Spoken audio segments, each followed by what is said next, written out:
मेरा नाम जुनैद अनवर है। जुनैद अनवर जी, क्या कहेंगे इस काले कानून को लेकर के जो आज झारखंड के इस लोहरदगा जिला में काला कानून वापस कराने के लिए जो यहाँ पर सारे लोग उलमा से लेकर के जितने भी जनता है दीगर जगहों से यहाँ पर आए हुए हैं और आप भी रांची से चल कर आए हैं, क्या कहेंगे? देखिए, ये जो वक्फ संशोधन कानून है, ये बिल है, ये सबसे पहले कि संविधान के खिलाफ है।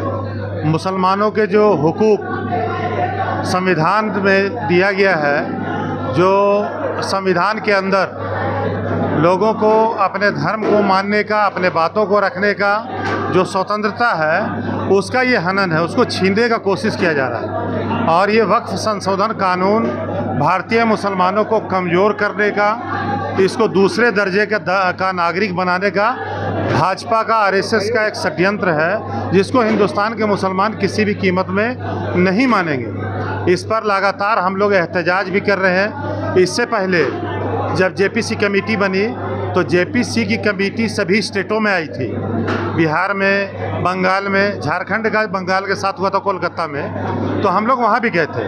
वहाँ भी अपनी बातों को हमने रखा और कहा कि वक्फ संशोधन बिल जो है, ये मुसलमानों के जो हुकूक हैं उसको पामाल करने के लिए, उसको छीनने के लिए। और मैं ये मानता हूँ कि जिस तरह आज ही लोहरदगा के मुसलमानों में, लोहरदगा के नौजवानों में जो रोष है, जो गुस्सा है, ये सिर्फ लोहरदगा में नहीं है, बल्कि हिंदुस्तान के तमाम मुसलमानों के दिलों में यह एक गुस्सा है, एक तड़प है, और ये सब लोग ये महसूस कर रहे हैं कि हमारे साथ गलत किया जा रहा है।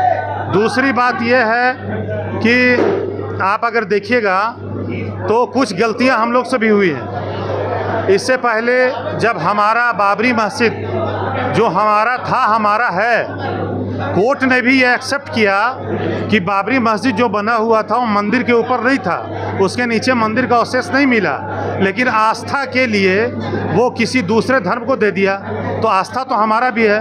उस वक्त हम मुसलमान खामोश रहे, इसलिए खामोश रहे कि देश में अमन और चैन रहे।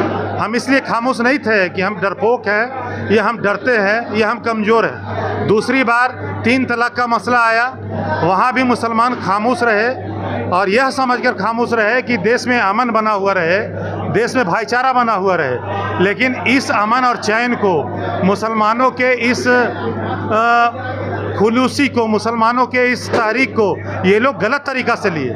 उनको ये लगा कि मुसलमान यहाँ का कुछ बोलेगा नहीं, इसलिए एक पर एक, कभी ये 370 धारा, कभी ये क्या नाम है तलाक पर ये अमेंडमेंट करते रहे, बिल लाते रहे। लेकिन अब सर से पानी ऊपर चला गया है। ये इस चीज़ को हम लोग कभी बर्दाश्त नहीं कर सकते कि कोई संवैधानिक अधिकार हमसे छीन ले, कोई संवैधानिक अधिकार हमसे छीन ले। जब यही छीन लेगा तो हमारे पास तो कुछ बचेगा नहीं।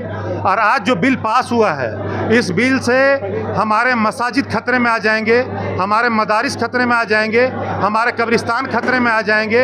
ये लोग दूसरे दर्जे का नागरिक हमको बनाना चाहते हैं, जो कि सरासर गलत है। इसलिए कि आज़ादी की लड़ाई को आप उठा के देखिए, अगर आज़ादी की तरफ आप झांक के देखिए, 1857 ईस्वी के विद्रोह को आप अगर देखिए, तो 1857 ईस्वी के विद्रोह में एक अंग्रेज राइटर ने लिखा है कि दिल्ली से लेके पेशावर तक कोई एक ऐसा पेड़ नहीं था जिसमें हमारे उलमा को या मुसलमानों को लटकाया नहीं गया हो। हमारी कुर्बानी रही है, हमने अपने सरों को कटा के आज़ादी लिया है। और जो लोग आज़ादी में पीछे थे, जो आज़ादी में अंग्रेज़ों का तलवा सहलाते थे, जो लोग अंग्रेज़ों को सारी चीज़ें बताते थे, जो आज़ादी की लड़ाई को रोकना चाहते थे, बंद करना चाहते थे, वो लोग आज आगे आके और हमारे हुकूक को दबाएं, ये हमको बर्दाश्त नहीं है। जब तक यह कानून यहाँ से इसको वापस नहीं लिया जाता है, तब तक देश का एक एक मुसलमान सड़क पर आएगा। और अगर ज़रूरत पड़ा तो सबसे पहले हम संवैधानिक तौर पर, जो संविधान हमको अधिकार देता है, उसके तहत एहतजाज करेंगे। अगर ज़रूरत पड़ेगा और हमारे सामने गोलियाँ होगी, बंदूकें होंगी, तो मुसलमान नौजवान वो गोली अपने सीने पे खाने के लिए भी तैयार है, लेकिन अपने आप को दोयम दर्जा का नागरिक हिंदुस्तान में किसी कीमत में नहीं बनने देगा, नहीं बनने देगा। मैसेज क्या देंगे आज के प्रोग्राम जरिए? आज के प्रोग्राम से यह मैसेज दिया जा रहा है कि इस प्रोग्राम से लोग समझे, सरकार में बैठे हुए लोग समझे कि छोटे से एक जिला लोहरदगा में मुसलमानों का यह जज्बा और जुनून है कि वो अपने कौम के ऊपर, अपने मस्जिद और मदारिस के ऊपर उठने वाले उंगलियों को तोड़ने के लिए तैयार है। तो पूरे हिंदुस्तान का आलम क्या होगा वो सरकार समझे, इसको इशारा समझे सरकार। हमारे लोहरदगा जिला के नाज़िम आला यहाँ पर मौजूद है। सबसे पहले अपना नाम बता दें। हाजी अब्दुल जब्बार साहब हुआ नाम। हाँ, आज किस प्रोग्राम के जरिए आप क्या लोगों को पैगाम देंगे? वक्फ बिल कानून को वापस कराने के लिए यहाँ पर लोगों को इकट्ठा किया। वक्फ बिल कानून जो है ये काला कानून है, ये साबित हो चुका सुप्रीम कोर्ट के हवाले से। आज भी सुप्रीम कोर्ट का बयान आया है कि भारत में कानून से बढ़ के कोई नहीं है।